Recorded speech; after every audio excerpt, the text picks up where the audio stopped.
seja muito bem-vindo ao nosso canal, no nosso podcast Mulheres em Cristo. Uma alegria nessa tarde estar aqui com vocês, podendo dividir esse momento diante da presença de Deus. Que o Senhor possa falar ao teu coração, ministrar a tua alma com todas as palavras que são liberadas neste estúdio. Que o Senhor possa alcançar a ti e os teus. E eu quero já pedir a você, vai curtindo, já vai dando o seu like, já vai se inscrevendo no nosso canal para mais pessoas serem alcançadas, mais e mais pessoas serem ministradas, né? Serem direcionadas, instruídas. Afinal de contas, nós estamos aqui para ser instrumento nas mãos do Senhor, para que de fato a igreja venha despertar na presença de Deus. A igreja venha mover no poder do Espírito Santo, não é? Afinal de contas, o poder está com a igreja, liberado pelas mãos do Senhor.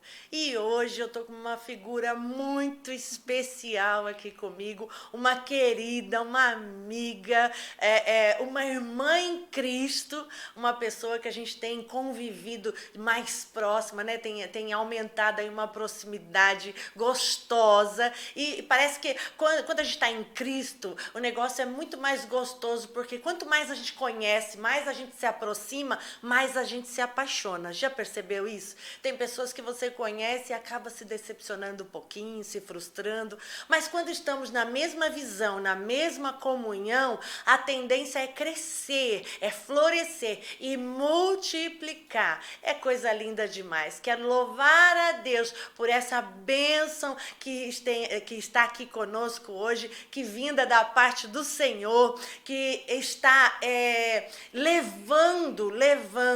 o título, né, da mulher negra na política, da mulher negra na política cristã, fazendo a diferença onde está.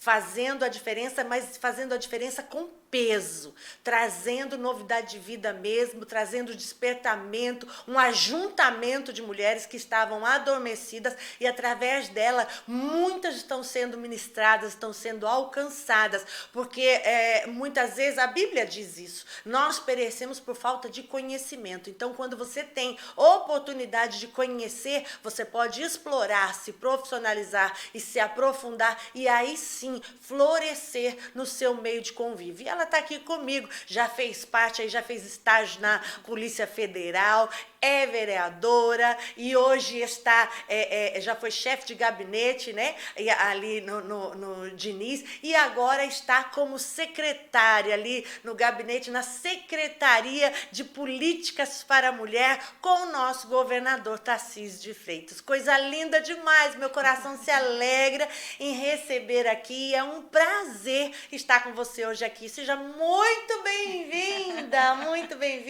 minha querida Sonaira, que o Senhor abençoe a tua vida, que o Senhor sustente essa fé nesse momento, que o Senhor crie raiz. Amém. Porque por nós mesmos desfalecemos, mas o Senhor é Deus que nos estimula, nos motiva a continuar, e a raiz vai crescendo, né? Sim. Seja muito bem-vinda ao nosso podcast hoje. Boa tarde, mulheres em Cristo, boa tarde a todas vocês que acompanham, que estão ligadas nesse bate-papo gostoso, nesse podcast.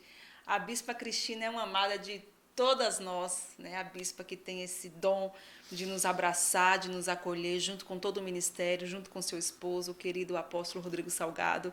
São pessoas que os céus nos apresentam para o cumprimento de uma missão.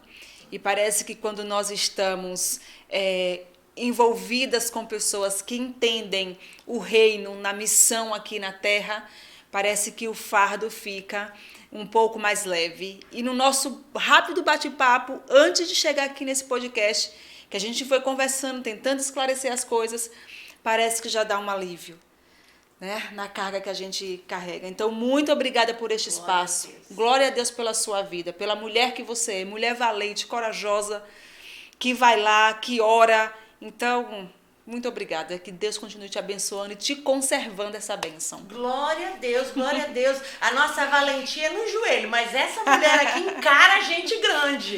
É um Davizinho lá no meio da política, que encara Golias todo dia ali e derruba tantos gigantes, não é? Que vem contra a igreja, que vem contra nós, que vem contra a mulher num todo, porque ela está aqui não só representando o meio cristão, não, ela é mulher. Pensa em todos os âmbitos, porque o nosso foco aqui é a mulher dentro da política, mas ela encara todos os aspectos, por ser mulher, por ser negra, por ser cristã e por estar envolvida na política. Então, é muita coisa junta, né? E como é que foi que iniciou isso, Sonaira? Como foi que nasceu lá na frente? Você dentro da polícia, como é que foi que nasceu isso no seu coração? Tudo começou em 2012. Quando uma irmã do meu pai, que morava em São Paulo há mais de 20 anos, ela foi passar uma festa de Páscoa lá na minha cidade, na Bahia. E ela chegou e disse para mim assim, olha, eu só vou voltar para São Paulo quando você for comigo, porque Deus disse para mim que não é para eu ir embora sem você. Uau. Aí eu logo pensei, minha tia deve estar ficando doida. Mas para não decepcioná-la, eu vim em 2012 com a minha tia e o meu objetivo era ficar 3 meses em São Paulo, que era o tempo ali das aulas iniciarem na Bahia. Acabou que não deu certo. Com 3 meses, eu já estava estagiando, eu já estava fazendo a faculdade de Direito e não voltei mais para a Bahia e estou aqui até hoje. Então, quando eu comecei a fazer estágio, eu concorri a uma vaga de estágio na Polícia Federal através de um anúncio que eu vi no painel da faculdade. Liguei no RH para saber se de fato era a vaga que tinha lá no painel. Fui informada que sim, fui até a Polícia Federal, fiz um contrato, fiz lá o teste que eles exigiam para a época, passei e fui trabalhar de estagiária na Polícia Federal, onde o escrivão era o Eduardo Bolsonaro, filho do presidente Jair Bolsonaro. E eu acho engraçado, Bispa, como são as coisas de Deus. Eu lembro que quando eu fui fazer a entrevista com a chefe do cartório, ela pegou uma pasta grande, com o nome de um monte de escrivão, e ela ia passando assim, ó, de um para outro. Não, você não vai trabalhar com esse, você também não vai trabalhar com esse aqui eu não acho legal, esse aqui. Aí ela parou no Eduardo Bolsonaro. Ela falou, já sei, você vai trabalhar com o Eduardo Bolsonaro. Aí na hora eu pensei, eu falei, gente, Bolsonaro, porque eu ainda não tinha ouvido falar esse nome. Sim. E aí quando ela falou o nome, eu pensei, falei, nossa, um nome impopular assim como o meu. Então vamos ver no que vai dar. E aí acabou que eu fui ser estagiária do Eduardo Bolsonaro, que na época era escrivão de polícia. E ali a gente foi abastecendo, desenvolvendo dia a dia e construímos uma amizade. Em 2014 foi a primeira eleição do Eduardo. Sim. E aí ele disse, topa trabalhar comigo no meu escritório de campanha? Eu falei, opa, topo. E aí eu transferi o meu curso para a noite. De manhã eu trabalhava com ele no escritório político, à tarde eu fazia o meu estágio na Polícia Federal e à noite eu ia para a faculdade. Aconteceu que ele conseguiu se eleger deputado federal. E aí ele me ligou e falou, Sonaira, olha, ganhamos, graças a Deus, deu tudo certo. E eu ficaria muito feliz se você topasse trabalhar comigo no meu gabinete. Eu falei, negócio fechado. Ah, não, de Deus todinha. Negócio fechado. Fui trabalhar com ele no gabinete aqui em São Paulo. Em 2017, finalzinho de 2017, eu fui para Brasília, trabalhei no gabinete dele. Depois trabalhei no gabinete do Jair Bolsonaro, que eram vizinhos, um do lado do outro. Em 2019, eu optei por voltar para São Paulo, porque a minha família era ou em São Paulo ou na Bahia. Então, eu optei para voltar para São Paulo.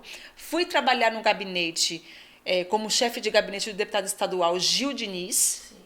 Eu fui chefe de gabinete 1 ano.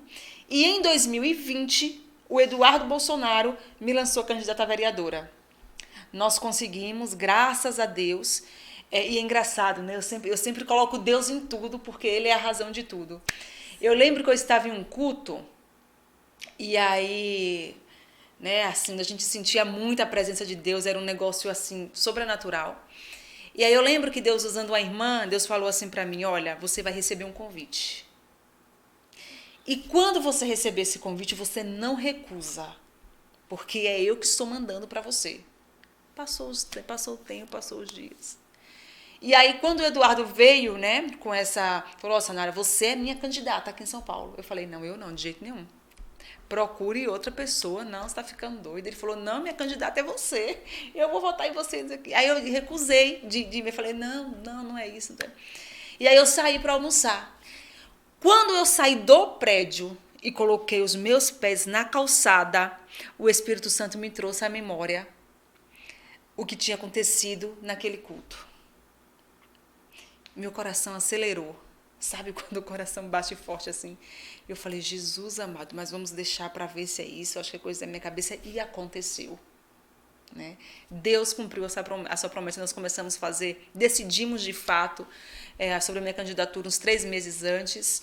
E Deus nos deu vitória. Conseguimos a eleição com 17.881 votos. Glória a Deus. Glória Deus fez... Era uma realidade improvável, né, bispa? Porque eu saí do interior da Bahia, de uma família de origem pobre, né? Os meus pais, os irmãos deles, eles não tiveram condições de fazer uma faculdade, porque a minha cidade não tem. Para você estudar na cidade vizinha, a sua família precisa ter condições de te manter lá. Sim. E a mesma coisa era comigo e com os meus irmãos. Os meus pais não tinham condições disso. Então, às vezes o aluno que ele conclui... Hoje, graças a Deus, mudou muita coisa. Mas o aluno jovem que concluiu o ensino médio, às vezes ele trabalhava no comércio local, ou de fato a família tinha condições de mantê-lo em outra cidade, o que não era uma realidade nossa. Então, Deus fez todas as coisas, né? Deus cumpriu. Deus me tirou de lá, do meio da minha parentela, assim como ele fez com Abraão, da casa dos meus pais, e me trouxe para essa terra. E graças a ele, a sua bondade e infinita misericórdia, todas as palavras que eu ouvi, desde que eu cheguei em São Paulo, até o dia de hoje, 29 de junho de 2023. Nenhuma das palavras do Senhor, elas ficaram perdidas. Glória a Deus. Tudo você viu o cumprimento de Deus. E foi interessante porque quando a sua tia chegou lá, você não acreditou. Não, eu não vou embora se você não for comigo. Você não entendia que você ia estar aqui hoje. Exato. Que você ia estar nessa... Jamais imaginava. E cair no seu estágio justamente com o então deputado Bolsonaro. E na época você vê folhear toda aquela... Com quem você foi trabalhar com alguém que era impopular. Sim. Então tudo dizia que não. As coisas de Deus são assim. Tudo dizia que não. Né? Uma pessoa que não tinha cultura na época, não tinha condições na época, e tudo era contrário àquilo que você poderia imaginar que viria a acontecer. Sim. E Deus fez. Deus fez. Só que Deus fez, parece como que Deus trabalhou na vida de Esther. Deus tirou ela do meio onde ela estava, levantou ela num lugar de destaque, vamos dizer assim, colocou a coroa na cabeça dela, só que chegou um dia que Deus falou assim, peraí, agora eu vou começar o propósito, não é? Porque até então ela foi crescendo até que chegou um ponto que falou, não, peraí, que agora existe um motivo para você estar aí. Existe um motivo e é uma causa nobre. Sim. É uma causa grandiosa. Sim. É algo que não é para um momento, mas é para a vida toda. Tanto é que até os dias de hoje o judeu comemora o Purim. Até os dias de hoje ele comemora a festa da libertação do povo através da rainha Esther. Então eu não sei se você vai se tornar rainha. Mas eu vejo a graça de Deus sobre a tua vida nesse confronto, nesse enfrentamento. Porque Deus te levantou e ainda você é jovem ainda, tem uma carreira ainda pela frente. Mas aonde Deus já te colocou, já começou a vir, a mover essa situação no meio daqueles que são contrários. Porque é por pura e simples inveja, para não mexer na zona de conforto de outros, ao invés de pensar num bem comum, não é? Sim. Porque se tá bom para mim, não me preocupo com os demais. E Deus te colocou justamente para mexer nesse formigueiro, para cutucar esse formigueiro. Como é que tá sendo essa experiência, amiga? Depois sair da onde você saiu, da maneira que você começou a crescer, a se desenvolver dentro da política, numa formação de direito, ou seja, você já estava se envolvendo naquilo que fazia parte do propósito de Deus. Talvez até sem saber ainda o que viria, o que estava por vir. Mas hoje Deus te põe palavras de autoridade já no teu conhecimento, para saber lidar com aquilo que está ocorrendo agora. E como é que está os seus dias agora? Como é que está isso? É uma guerra todos os dias. Uma guerra constante, né? E eu sempre digo pro pessoal que trabalha comigo que a gente não pode deixar o leão de hoje para amanhã, porque amanhã serão 2 leões. E é uma briga. E a principal barreira, o principal preconceito que eu enfrento hoje é o fato de ser cristã. Então hoje se diz, né? Hoje é liberado, é formidável a piada com a nossa fé, a afronta, dizer que nós é que somos os preconceituosos, que nós é que somos os ignorantes, porque nós defendemos aquilo, os princípios que nos regem, a fé que um dia nos alcançou, o Deus que um dia nos alcançou e mudou a história da nossa vida e transformou a nossa vida. Então hoje você declarar isso, você falar e assegurar, olha, a verdade que me rege são as verdades bíblicas. Hoje você é inteiramente radical e extremista, porque você fala, não, eu acredito e eu defendo e eu anuncio o Evangelho de Jesus Cristo. Então hoje nós somos taxados como os radicais por conta disso. Hoje nós somos radicais porque nós dizemos, olha, nós garantimos e nós defendemos os direitos constitucionais. Nós não somos contra os direitos constitucionais. Mas deixa eu falar um negócio para vocês. Eu defendo a vida. Amém. Eu defendo a família. Então hoje quando nós falamos isso e nós falamos, olha, e isso para mim é negociável. Eu não negocio a minha fé. Eu não negocio a vida porque faz parte de mim. Eu não negocio o meu dedo. Eu não negocio a minha mão. Eu não negocio a minha cabeça. Não dá. Não dá para viver sem eles. Então, a mesma coisa são os princípios que nos regem. Então, hoje, quando eu vejo, por exemplo, na Câmara Municipal de São Paulo, enquanto vereadora, as afrontas à nossa fé. Eu, um dia, fui chamada na Câmara Municipal como uma mulher amarga, e que escondia todo o meu ódio e que usava a Bíblia para esconder todo o meu ódio. Misericórdia. Porque nós estávamos em uma discussão de um projeto de lei em que eu disse que nós precisávamos defender, em que eu queria instituir uma frente parlamentar para ter um espaço na Câmara Municipal para defender a vida, a família e o direito natural. Eu fui atacada por vereadoras da oposição, dizendo que a minha frente parlamentar era ofensiva e preconceituosa, porque o meu modelo de família não era o modelo de família dela. Eu disse, e eu tenho o que a ver com isso? Você tem o mesmo espaço no parlamento que eu, proponha sua frente parlamentar. Sim. Porque a minha é essa.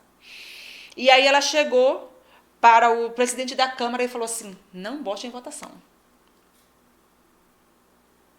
Porque ela é sozinha aqui. E nós temos 14. Ela juntou as bancadas ali do PT e do PSOL, sendo bem clara, gente, vou dar nome aos bois. Do PT e do PSOL, e disse que eles eram em maioria e eu estava sozinha. E aí foi nesse momento que eu me lembrei da igreja. Meu Deus. Porque a igreja, bispa, precisa entender qual é o seu papel dentro deste contexto. Quando eu me converti, lá no interior da Bahia, eu ouvia dizer que política era coisa do diabo, que televisão era Baal, que o crente não podia assistir uma televisão, que o crente não podia se meter em política. E, às vezes, este cenário ainda vive nos dias de hoje. Sim. Todo mundo que se envolve em política não presta. A política é do diabo. Isso aqui não presta, não sei o quê. Só, queridos irmãos, querida irmã que está participando aí, acompanhando esse podcast, nós estamos fazendo parte das discussões nas assembleias e nas câmaras, nas casas legislativas. A igreja é discussão dentro dessas casas. A minha vida e a sua vida. O imposto que nós pagamos hoje é discutido lá. O IPTU que nós pagamos é discutido dentro dessas assembleias, dessas casas legislativas. O valor que você está pagando no botijão de gás, o valor do seu remédio, tudo é discutido lá. E nós não podemos ficar sem voz, deixando eles decidirem por nós. Sabia que na Câmara Municipal tem um projeto de lei para tratar sobre o volume do som da igreja? Então, nós precisamos saber e participar desse debate.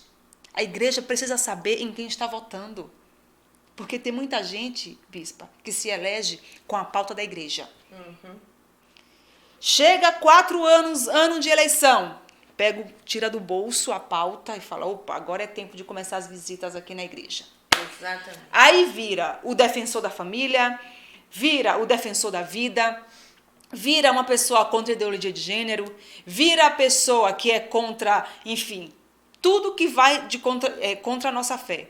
Quando está dentro do parlamento, que é a hora de defender, de bater o pé, às vezes não quer. Porque aquilo que nós defendemos é muito caro e gera uma exposição muito grande.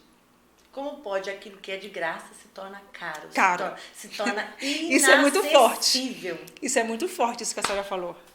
Aquilo que é de graça se torna caro. Isso é muito forte. Muito Como forte. pode isso? E você falou uma coisa muito importante. Por quê? Muitos anos, na minha infância, dizia que a TV era do diabo, realmente. E olha o preço que nós pagamos, porque quando o mundo gospel, o cristianismo começou a alcançar a televisão, foi taxado de nome de todo jeito, foi taxado de tudo quanto é nomes e foi um preço caro para conseguir. Hoje sim, nós temos canais gospel, hoje nós temos rádio, emissoras de TV, enfim, hoje o negócio vai engatinhando, mas houve um confronto muito forte, um rebuliço muito grande em décadas anteriores para se alcançar isso. E hoje isso está acontecendo dentro da política, porque a política sempre foi engessada. Eu vou pegar a pauta, como você disse, eu vou lá fazer a propaganda, mas depois que eu estiver na cadeira, sou eu quem comando. É tão terrível isso que na nossa mente, como eleitor, como cidadão comum, na nossa mente, eles são os nossos patrões. Na nossa mente é essa a leitura. Eles são quem comandam. Nós não temos direito a nada. E começou, o que aconteceu de uns anos para cá? Começou a se levantar alguém. Se eu tiver alguém lá dentro da política, eu vou poder pedir coisa para mim. Sendo que é uma coisa que tem que ter acesso. Por quê? Fui eu que votei no fulano para ele estar lá. No vereador, no prefeito, no governador, no presidente. Nós temos que ter acesso porque eles estão lá por nossa causa. E isso não tem na nossa mente. Sim. É incrível. Sim. É incrível porque não há essa abertura na mente das pessoas. Não há. O político está lá, ele depois que ele ganhou o voto, sim, existe aquela vertente de que ele ganhou o voto, nunca mais ele apareceu aqui, nunca mais ele bateu na minha porta, nunca mais ele veio na comunidade, nunca mais ele agiu no bairro, mas fora esse ponto, ainda existe a mentalidade. Isso não é só cristão não, isso é geral. Isso é geral, independentemente de quem tem uma postura diante daquilo que é espiritual, daquilo que realmente é a direção de Deus. Na mente da pessoa, tá lá, virou político, então agora segue a vida. Exatamente. Eu vou reclamar de imposto, eu vou reclamar de mensalidade, eu vou reclamar de dificuldade no INSS, dificuldade no SUS, mas o que é que eu tô fazendo para mudar? O que é que aonde eu tô atuando de fato para mudar? Então, esse aspecto da igreja se levantar, além do espiritual, porque a gente é taxado como igreja, parece que é contra, sim, né? A igreja virou contra, é algo que é maculado, algo que é manchado, algo que é mal, que é o contrário, né? O que deveria ser sacro, santo, consagrado, virou maldoso, virou malvado. E além do despertar da igreja, do cidadão comum, nenhum. Nós vimos essa chacoalhada, como nós comentamos há pouco, eu vi essa chacoalhada que teve no mundo, infelizmente, com essa doença maligna que veio, o Covid, que chacoalhou a mente de todo mundo. Muitas pessoas perderam entes queridos, muitas pessoas perderam pessoas que amavam, pessoas que estavam ali na sua convivência diariamente e se tornaram impotentes, não havia o que fazer, não tinha para onde correr.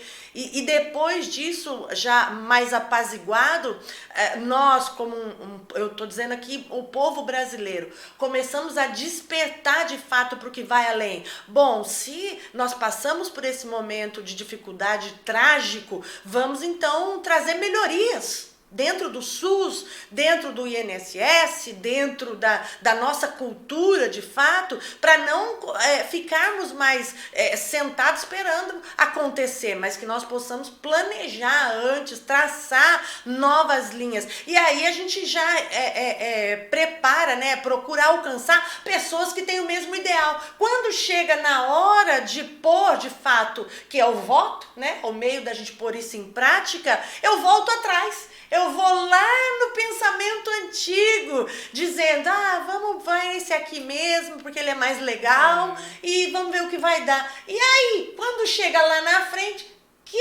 como que você está vivendo lá dentro? É dolorido. Quando chega lá na frente, é doído, como a gente diz na Bahia. Porque, veja bem, eu ainda acredito, de forma bem categórica, que a igreja é o único povo na terra. É a única condição na terra ainda, porque tem as mãos poderosas de Deus, de transformar e mudar cenários. Tá? Tanto que nós vimos que na época da eleição é um corre-corre atrás das igrejas. É um corre-corre, é um vai. Porque sabe que é o maior. Porque sabe. E a igreja, às vezes, não tem noção disso. Nós, igreja, ainda não temos a noção do nosso papel na terra. Exato. E nós damos uma procuração, desculpa o termo, queridos irmãos, às vezes a gente dá uma procuração para pessoas que não têm legalidade. O mundo espiritual ele é muito sério. Eu ouvi outro dia, eu não lembro quem foi que disse, mas foi uma amiga querida, que nada no mundo espiritual fica perdido, nada no mundo espiritual se perde.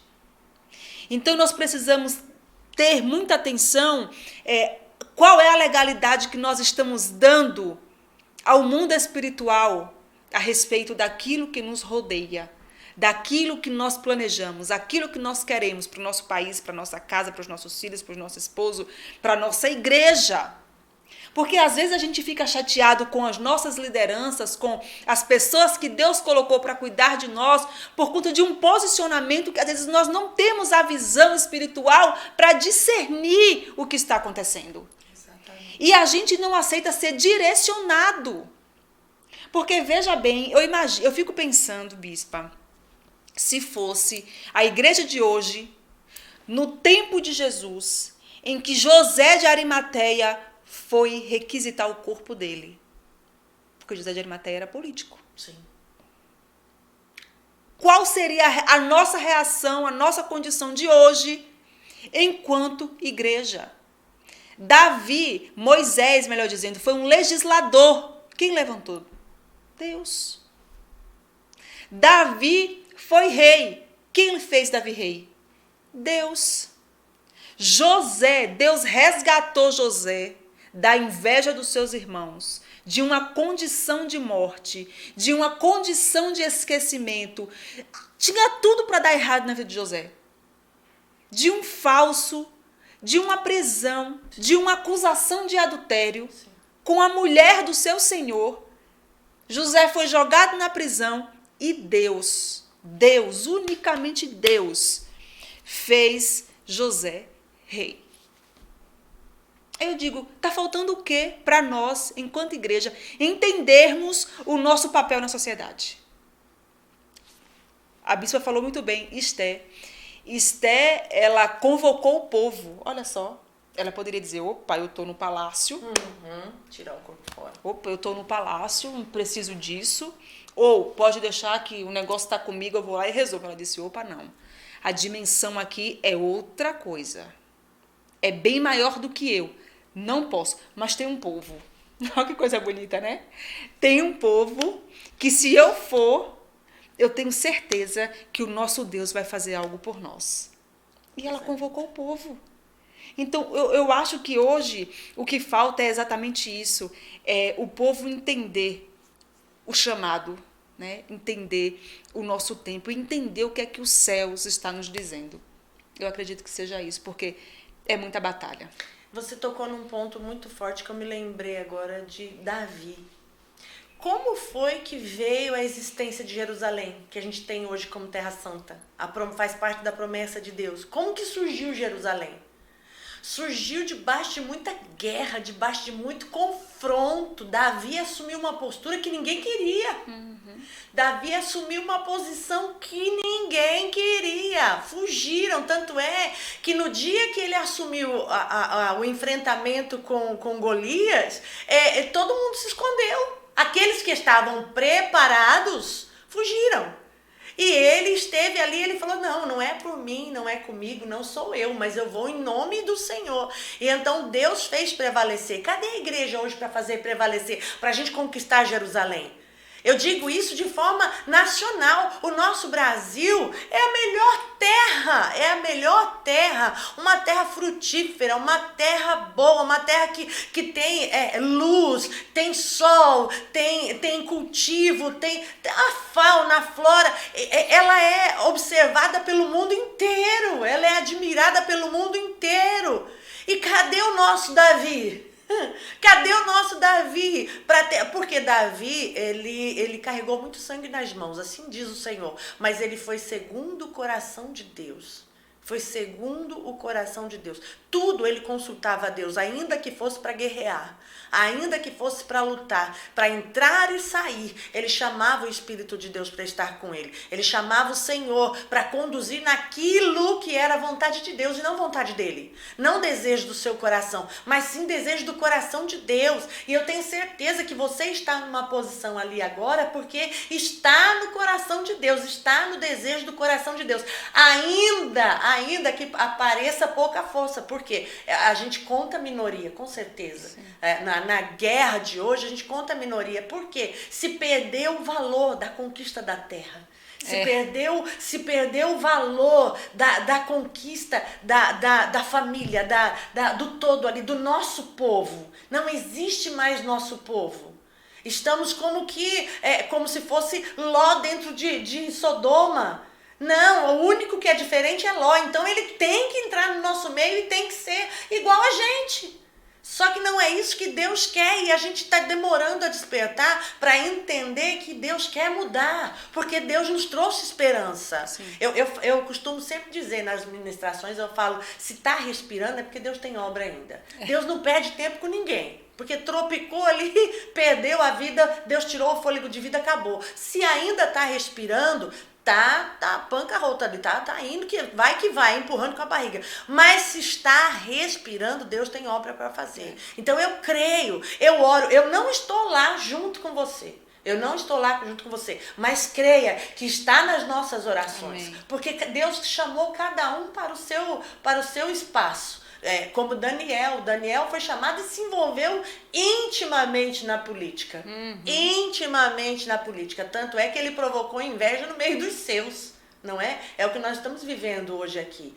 Quando Daniel começou a se destacar, né? Quando Daniel começou a fazer a diferença ali na administração, na gestão, eles começaram a invejar e falar assim, não, vamos decretar que a gente vai levantar uma estátua aqui, se ele não adorar, se ele não orar para ele, acabou a vida de Daniel. E assim foi feito, só que Deus honrou ele, ainda que fosse para a morte, Deus gerou vida, para que fosse glorificado o nome do Senhor. Sim. Então eu ainda tenho esperança, Sonaira, ainda que pouquinho a gente vê lá no fundo do poço, eu tenho esperança, porque eu tenho certeza que as pautas que estão sendo apresentadas ali, muitos, a gente tem ali 30-1, né? É verdade. 30 dizem que não, mas enquanto houver um dizendo que sim, ali, Leão vai ter que dormir para Deus honrar. Amém. Eu creio dessa forma.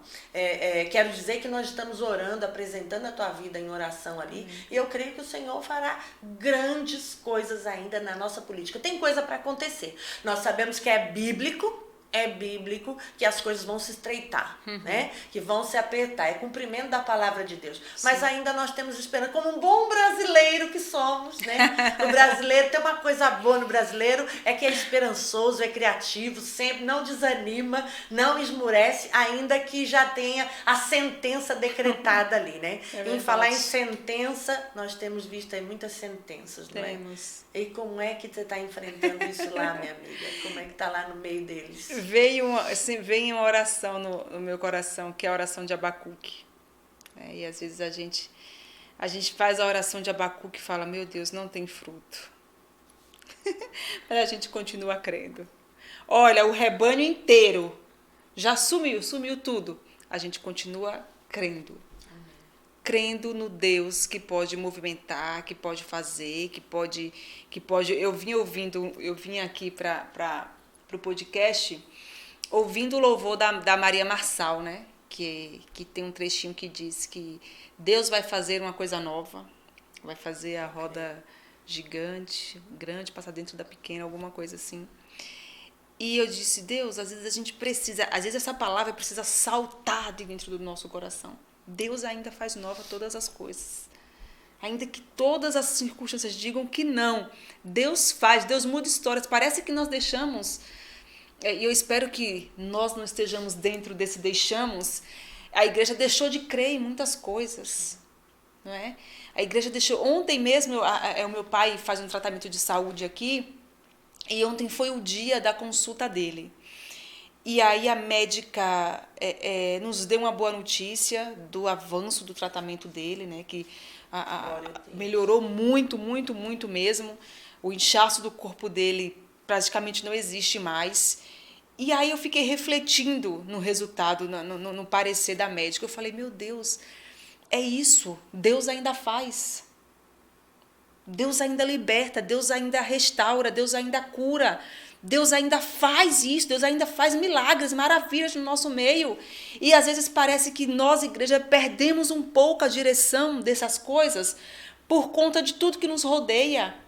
Então, às vezes, a situação do nosso país, a situação da nossa casa, do nosso bairro, da nossa vizinhança. Quando eu morava aqui na Avenida Mutinga, que glória a Deus, eu estou voltando para cá. Eita. Quando eu morava, eu lembro de uma ação que vocês fizeram. Eu morava ali no condomínio Morada dos Pássaros e eu passei, a igreja estava fazendo uma ação aqui nessa ponte, que tinha um alto número de pessoas que se jogavam dali. Sim. E eu falei, gente, é isso. É a igreja que abraça, a igreja que acolhe, a igreja que crê, que se eu for lá, e como aquele povo que deu a volta, o gigante vai cair, a muralha vai derrubar. Então é isso. Talvez a igreja precise cercar a circunstância que te fere de oração, para a gente ver as barreiras caindo. Então, às vezes, é isso na minha vida, é isso na vida da igreja, é isso na vida da nossa família, é isso nas sentenças que nós recebemos, que o nosso país recebe. E assim, irmãos, o que eu posso falar com muita... com a oportunidade que Deus tem me dado de conhecer as coisas de dentro, né, de como acontece, de como as coisas procedem, é espiritual. Totalmente. Fala, vocês têm a mania de ficar espiritualizando tudo de vocês é espiritual. Mais da metade das coisas que acontecem hoje é de legalidade, é de ordem espiritual. Para com esse negócio de ficar achando aí com gente que não acredita de mais em nada. Tem gente que não acredita mais em oração, tem gente que não acredita mais em profecia, tem gente que não acredita mais em nada. A gente deixa de crer, entrega. Só que eu te digo, as coisas que acontecem dentro é espiritual. Eu continuo vereadora, embora licenciada da Câmara Municipal. E eu vou dizer para você, toda sexta-feira tinha pessoas que professam outras crenças lá na Câmara Municipal. Elas faziam um ritual. Sabe por quê? Porque ali é lugar de decisão. Ali é lugar de lei, de normas que vai alcançar a minha vida e a tua vida. É território. E eles estavam lá para marcar o território. Meu Deus. E nós víamos, cansava de eu sair do gabinete, o pessoal que ficava até tarde trabalhando, que trabalhava comigo, fazia um vídeo e falava só, olha o que está acontecendo aqui. Então não é história, não é conversa para te convencer de algo, para mudar teu pensamento, não é nada disso. É a real. É o que acontece. E aí eu falei para eles, então nós vamos tomar posse daquilo que Deus tem nos dado. Vamos colocar nossa bandeira aqui também. E é isso que a igreja precisa saber. A igreja precisa entender e reconhecer. A gente não pode desprezar o bocado que Deus tem nos entregado. Então, esse é o papel da igreja. É isso que eu entendo, que nós somos cancelados, nós somos taxados, afligidos. Eu, quando fui nomeada para ser secretária da mulher, eu achava que o governador Tarcísio, ao fazer isso, estaria agradando os movimentos de minorias, né? As pessoas que gostam de dividir as pessoas pela sua classe social, pela cor da sua pele. E eu fui atacada pelo movimento feminista, eu fui atacada pelo movimento negro, eu fui atacada por outras mulheres, pelo simples fato de eu defender aquilo que eu acredito. Então, para essas pessoas, se eu defendo o que eu acredito, eu estou ofendendo-as. Eu não posso defender aquilo que eu acredito. Então, eu fui atacada, mesmo sendo mulher, nordestina, negra, de origem pobre e cristã, porque eu não nego aquilo que eu sou. Amém. Eu sou cristã e eu sou conservadora. Eu não nego o que eu sou. E eu fui atacada. Então você percebe que é um movimento e um discurso inteiramente para nos tirar do debate. Meu Deus. E dizer, olha, você não serve porque você é muito extremista. Extremista. Então, assim, ó, se eu defender a minha fé, se toda vez que eu defender a minha fé, que eu defender aquilo que eu acredito, aquilo que eu fui ensinada e aquilo que a Bíblia diz que eu sou, se todas as vezes que eu defender isso, eu for taxada como extremista, esse rótulo vai viver na minha testa. Extremista. É assim que eles E você disse um negócio aqui muito polêmico.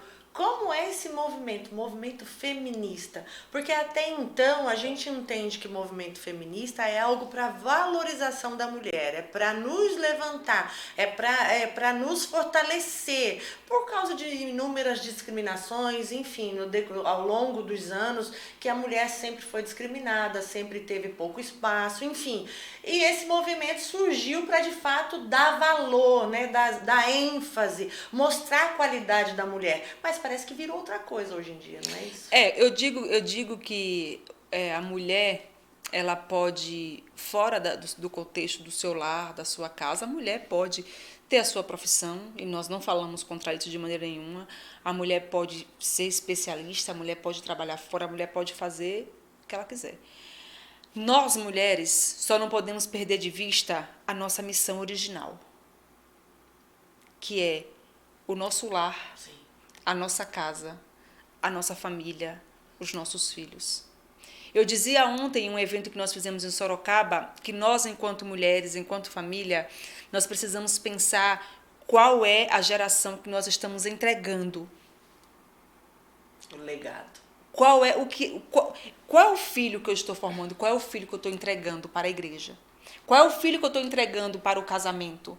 Qual é o filho que eu estou entregando para a obra, para o reino? Qual é o tipo de filho que eu estou entregando? Parece que hoje você falar que a mulher que cuida da casa, a mulher que cuida do marido, a mulher que cuida da sua prole, parece que isso é extremamente opressor. A mulher que se dedica a esses afazeres, ai, meu Deus, o que ela é? Ela é da casa. Não.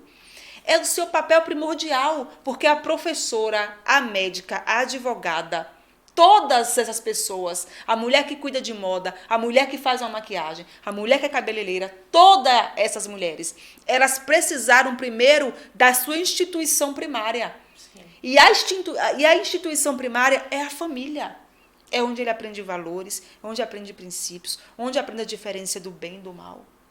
Então, todo movimento que quer descaracterizar essa personalidade, todo movimento que quer apregoar o ódio entre os sexos, eu me manifesto contra.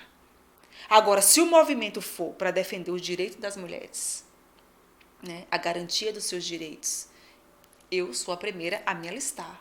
Sim. Agora, um movimento que quer essa divisão de sexos, né, que diz que a criança pode defender, que pode fazer, né, então eu já me posiciono completamente contra. E existe agora, pautas para isso dentro da legislação também, Existe. Pautas para se discutir isso. Sim, a com autonomia da criança, sim, sim. O confronto mesmo sim, de sexos, da mulher e do sim, homem. Coexiste. E tem coisas aprovadas? Existem aprovações? Existem coisas bem encaminhadas. Existem coisas bem adiantadas. E que nós precisamos caminhar, que nós precisamos observar, que a igreja precisa conhecer, que os representantes da igreja precisam estar atentos, tá? Para repassar para o seu... Porque sabe uma coisa que é interessante, bispa? Todas as vezes que tinha um movimento polêmico dentro da Câmara Municipal de São Paulo, os partidos, eu posso dar nome aos bois? Sim, fica à vontade. Principalmente o PT e o PSOL, sempre traziam a sua turma para fazer barulho dentro da Câmara Municipal. Nós tivemos projetos que envolviam a igreja. Eu nunca vi igreja dentro da Câmara Municipal. Verdade. Eu não sei se de repente pode ser até uma falha minha, o erro na transmissão, na comunicação. Gente, vai acontecer isso. Sim. É importante estarmos lá no plenário para a gente manifestar, para a gente mostrar nossa força. Vamos junto, vamos lá arrebentar. Eu nunca vi essa manifestação. Agora era votação de qualquer coisa polêmica, contrária. Eles estavam lá no plenário da Câmara Municipal.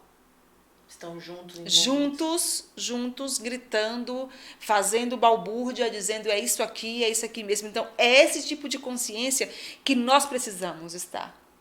2 horas que a gente vá em audiência, que a gente participe, que a gente vai interagir de alguma coisa, para saber o que está acontecendo, é muito importante. Porque é de lá que vai sair a lei da escola do nosso filho.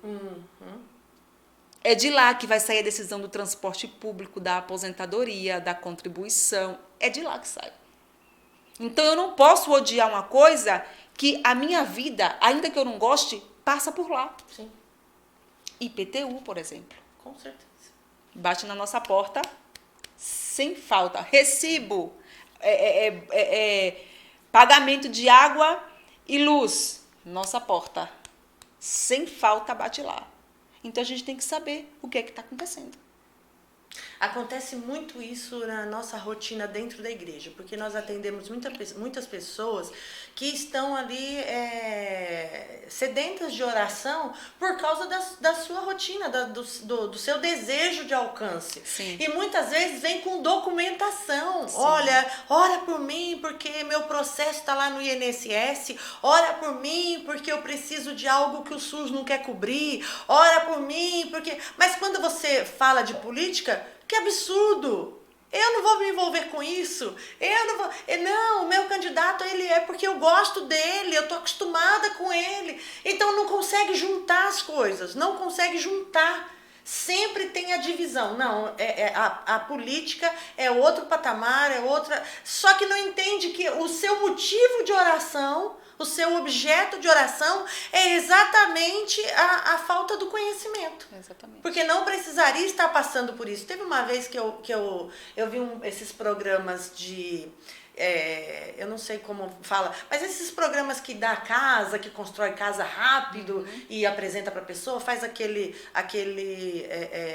incentivo, aquela motivação para a pessoa, e era de fora, no exterior. E aí o rapaz comentando, o apresentador comentando, ele disse, no processo, nos bastidores, né, no making off da programação, a gente teve um processo para fazer isso e teve uma casa tal que a gente demorou 2 dias para a prefeitura liberar a documentação, o alvará. Foram 2 dias de espera para a liberação desse alvará. Eu fiquei olhando e falei, uau, 2 dias. Aqui a gente passa 10 anos. 10 anos com as gavetas cheias lá. Eu imagino as pilhas de papéis que a gente tem nas câmaras, na prefeitura, não denegrindo, mas eu sei porque é o nosso cotidiano, é a nossa rotina aqui. Parece que só funciona no acordo, Sim. Só funciona na negociação. E isso é triste, é lamentável, porque não são nossos patrões, eles estão ali exatamente para nos socorrer, para nos ajudar, para estimular, para incentivar. Eu quero até aqui abrir esse parênteses para você que está acompanhando esse podcast agora, está acompanhando essa conversação aqui, bota nos comentários aí, fala, você tem algum problema, alguma circunstância, alguma situação que você está vivendo, alguma experiência que você está tendo, ou alguma superação, né? Algo de fato que deu certo, que você viu a mão de Deus, que operou e que vale a pena você se envolver, se aprofundar mais e conhecer. E principalmente isso, a igreja se apresentar mais, a igreja se influenciar, né? Nós muitas vezes não temos menção do poder que Deus liberou a nós. Nós não fazemos menção do poder que Deus liberou a nós. E a gente está aqui num programa de mulheres, mas a gente está falando aqui como um todo, não é? Sim. Porque nós conquistamos o nosso espaço debaixo de oração, mas também cremos que somos instrumentos. Afinal de contas, foi o que você falou, nós estamos gerando. Nós é que somos educadoras, nós é que... não adianta, desde a amamentação, desde o ventre, não é? É a mulher que está lá. É a mulher, senão Deus teria dado esse poder para o homem. Sim. Por que Deus escolheu a mulher para conceber? Não é? Por que Deus escolheu a mulher para... Porque o Senhor nos conhece, nos formou, né, de um peso emocional, espiritual, voltado exatamente para a raiz, para aquilo que é primazia de Deus. Isso é muito lindo, é tremendo e a gente não pode deixar se perder. É verdade. A gente não pode me dar a mão aqui, a gente está longe aqui, mas a gente não vai deixar isso se perder, porque Amém. eu creio, ainda que as circunstâncias sejam contrárias, que os nossos olhos não enxerguem, Deus ainda nos dá esperança. Ainda é o nosso socorro bem presente no momento da angústia, não é? Amém. Eu creio nisso, eu creio na manifestação ainda da misericórdia de Deus, porque Deus tem misericórdia Sim. de nós e vai nos levar num patamar maior, sim. Ainda que seja para os nossos filhos, né? Foi assim que foi com Davi. Ele diz, você não vai construir o templo, mas eu prometo que seu filho vai. Então, que nós possamos deixar esse legado para as próximas gerações. Amém. Né? Que essa semente que nós estamos plantando agora, arduamente, né? Com muita luta, muitas barreiras sendo enfrentadas, mas que sejam frutos vindouros, né? Frutos num futuro próximo. Eu creio que Deus proverá o melhor Amém. sobre nós, em nome de Jesus. Amém. Amém. Eu creio nisso também. Eu creio que o nosso papel... Eu tenho uma filha de 1 ano e eu fico pensando, meu Deus, o que é que eu posso construir e deixar para a geração da minha filha? Como é que estará a igreja na geração da minha filha? O que é que nós estaremos ensinando? O que é que nós podemos contribuir para deixar para essa geração? Então, todo o trabalho, toda a dedicação, tudo que nós fazemos, cada oração, cada ação, cada iniciativa, eu creio que não ficará perdida, né? Que nada irá se perder. Então, a gente continua cansados, mas firmes, Sim. né? De pé, olhando sempre para aquele que é maior, que nos chamou, que nos capacita e nos direciona. A Bíblia diz, né? Abatidos, mas não destruídos. Sim. Vamos seguir em frente. Nós já estamos vivendo uma geração que não se conhece mais, não sabe mais que existiam cartas, né? Que eram enviadas cartas, que se pegava a estrada para viajar, para desfrutar, para conhecer, para conversar. Agora é tudo rápido, é tudo simultâneo. Da mesma forma que vem fácil, se desvaloriza, se descredibiliza. Então eu creio que Deus trará esperança para o nosso futuro. Amém. E eu quero já te agradecer imensamente por ter estado aqui comigo, por ter cedido esse tempo que eu sei que é precioso, uma agenda corrida, mas tem nos dado essa oportunidade de poder estar aqui, de participar, de falar um pouquinho, trazer esperança para quem está nos assistindo, para quem pode aqui participar à distância conosco, para estar esperançoso e dar um passo de fé, né? Sim. Porque eu tenho certeza que muitas mulheres que talvez nunca tiveram experiência ou na política ou em qualquer meio de decisão, hoje com essa palavra estão se sentindo mais encorajadas, né? Mais motivadas a dar um passo, ainda que seja pequeno, mas é uma semeadura. Sim. E com certeza poderá gerar grandes frutos. Com toda certeza. Eu que agradeço pelo espaço, pelo convite, pela dedicação. por todo o trabalho que vocês fazem, pela dedicação, porque não é fácil quando a gente se coloca também na posição de vocês, de cuidar de vidas, cuidar de almas, né? O peso que está em volta, as circunstâncias, então não é fácil. Então, o meu desejo nesta tarde é que Deus continue abençoando grandemente vocês, cobrindo, guardando a entrada e a saída, livrando de todo o laço do passarinheiro, de toda a peste perniciosa, livrando de todo o dardo inflamável do maligno, que o Senhor possa estender as suas mãos sobre vocês, sobre o ministério, sobre a casa, sobre a igreja, guardando vocês. E dizer, minhas queridas irmãs e todos que nos acompanham, que o nosso papel ainda continua sendo o de Ruth, o de Débora, o de Esther, o de Abigail. Nosso papel continua sendo o mesmo. E a nossa missão é originalmente aquela que Deus nos confiou. Então, muito obrigada pelo espaço, muito obrigada pelo tempo aí. E tenho certeza que o Senhor continuará fazendo infinitamente mais. Glória a Deus. Vamos ter mais oportunidades em nome de Jesus. E eu quero dizer para você que até que seja como Jael, que estava escondidinha na tenda dela, mas foi um momento crucial que Deus pôs decisão na mão dela e fez toda a diferença em toda a história. Então te levanta, te posiciona, porque Deus vai honrar você também. Quero agradecer aqui mais uma vez, Sonária. Estaremos apresentando em oração a tua vida, regando o coração a tua vida, a tua família, a tua casa.